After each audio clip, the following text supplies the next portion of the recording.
दोस्तों, मॉरिस और मैरलिन की शादी 1968 में हुई थी। ये दंपत्ति साउथहैम्पटन, इंग्लैंड में एक साधारण जिंदगी जी रहा था। मॉरिस एक टाइपसेटर की नौकरी कर रहा था और मैरलिन एक टैक्स ऑफिसर थी।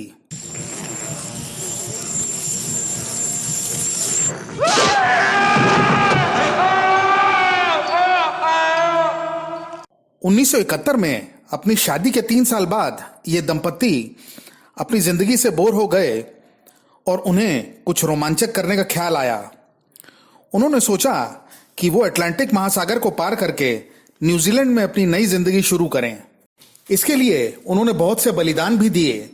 उन्होंने अपना घर बेच दिया और एक सस्ती सी जगह रहने लगे। 1973 में उन्होंने अपने बचाए हुए पैसों से एक 30 फीट लंबा याट खरीदा और उसका नाम ओरलिन रखा।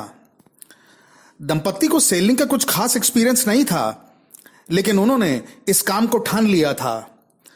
मॉरिस ने सेलिंग के ऊपर बहुत सी किताबें और मैगजीन पढ़े थे और अपनी लंबी यात्रा के लिए सारा जरूरी सामान भी खरीद लिया था। उनका रास्ता काफी क्लियर था। उनका पहला पड़ाव स्पेन था, उसके बाद पोर्चुगल और उसके बाद फिर कैनरी आइलैंड्स।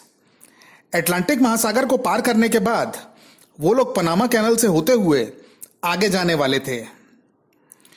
उन्होंने ये भी फैसला किया था कि जहां कहीं भी पोस्ट ऑफिस दिखेगा वो लोग मैरलिन की मां को चिट्ठियां भेजेंगे।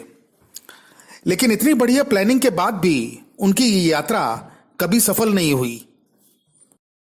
फरवरी 1973 की शुरुआत में वो लोग साउथहैम्पटन से निकले और उनकी यात्रा ठीक चलती रही। वो अपने प्लान के मुताबिक जगह जगह रुकते रहे और चिट्ठियां भेजते रहे और अपनी जरूरत का सामान भी लेते रहे। भले ही अभी तक उन्हें ज्यादा डिफिकल्टी नहीं हुई, लेकिन कैनरी आइलैंड को छोड़ने के बाद जब वो लोग अटलांटिक महासागर पार कर रहे थे तो तूफानों ने उन्हें घेर लिया और अपने जरूरत से कम सेलिंग एक्सपीरियंस के बावजूद वो लोग उन तूफानों से निकलने में सफल रहे और किसी तरह पनामा कैनाल पहुंच गए।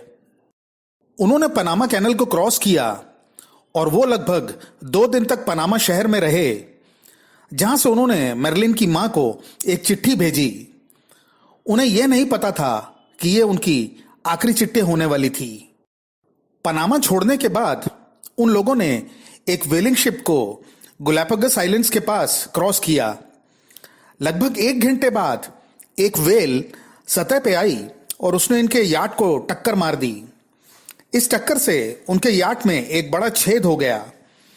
दंपत्ति परेशान हो गए और उस छेद की मरम्मत करने लगे, लेकिन जब उन्हें लगा कि उसकी रिपेयर नहीं हो सकती तो उन्होंने याट को छोड़ने का फैसला किया। उन्होंने एक डिंजी में हवा भरी और याट की लाइफ बोट के साथ उसे भी पानी में उतार दिया। वो जितना सामान ले सकते थे, जैसे खाना और पानी, वो उन्होंने डिंजी में भरा और उसमें बैठ गए।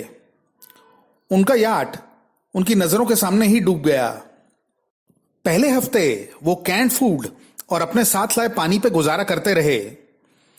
इस घटना के बावजूद वो लोग पॉजिटिव थे, क्योंकि उन्हें लगा था कि वो लोग गैलापागोस आइलैंड्स के पास ही हैं, क्योंकि उनका याट उसी तरफ जा रहा था। लेकिन यहां वो गलत थे। उनकी लाइफ बोट रास्ता भटक गई थी और वो नॉर्थ की तरफ जाने लगी थी। जैसे जैसे हफ्ते बीतते गए उनकी परेशानी बढ़ने लगी और उन लोगों का खाना भी खत्म हो गया। इसके बाद उन्होंने खाने के लिए मछलियां पकड़ने की सोची और कोई इक्विपमेंट ना होने के बावजूद उन लोगों को मछलियों को अपने हाथों से ही पकड़ना पड़ा। और यही नहीं, पकाने के लिए आग की व्यवस्था ना होने की वजह से उन्हें वो मछलियां कच्ची ही खानी पड़ी। दूसरे महीने उन्हें बहुत से जहाज दिखाई दिए।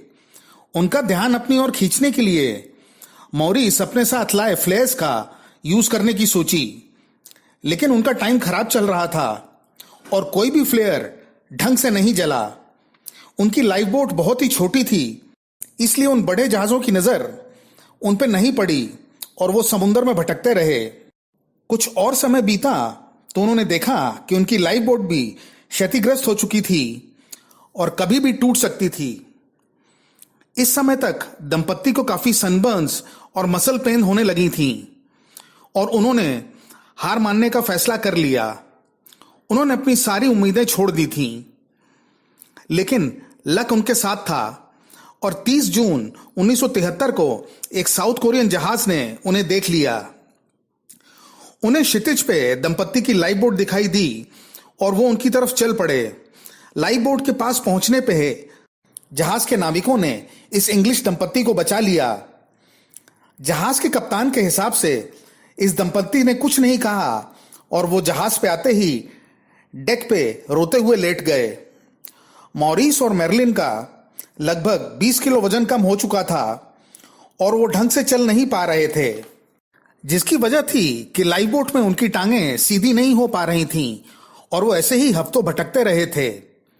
इसके अलावा उनकी कंडीशन ओके थी। जहाज के लोगों ने उनकी शुरुआती जांच की और उन्हें खाना खिलाया। इसके बाद जहाज ने दंपत्ति को होनालुलु ड्रॉप कर दिया, जहां उनका ढंग से इलाज हो सके। यहां पहुंचते ही उनकी खबर आग की तरह फैल गई और दुनिया भर के लोगों ने उन्हें हीरो करार दिया। ये इंग्लिश दंपत्ति तहे दिल से उस कोरियाई जहाज का शुक्रगुजार था जिसने उन्हें बचाया था। ठीक होने के बाद ये दंपत्ति कोरिया गया और वहां एक छोटी सी सेरेमनी के दौरान उन्होंने जहाज के लोगों को मिलकर उनका शुक्रिया अदा किया। धन्यवाद। तो दोस्तों, ये था आज का हमारा वीडियो। आशा करते हैं आपको ये वीडियो पसंद आया होगा। अगर हाँ, तो प्लीज इस वीडियो को लाइक करें और इसे अपने फैमिली और फ्रेंड्स के साथ शेयर करें। और अगर आप हमारे चैनल पे पहली बार आए हैं तो चैनल को सब्सक्राइब जरूर करें और साथ ही साथ बेल आइकन को भी दबाना ना भूलें, ताकि आपको हमारे अगले वीडियोस का नोटिफिकेशन मिल सके। तो चलिए, आज के लिए बस इतना ही। मिलते हैं अगले वीडियो में कुछ इंटरेस्टिंग फैक्ट्स के साथ। नमस्कार।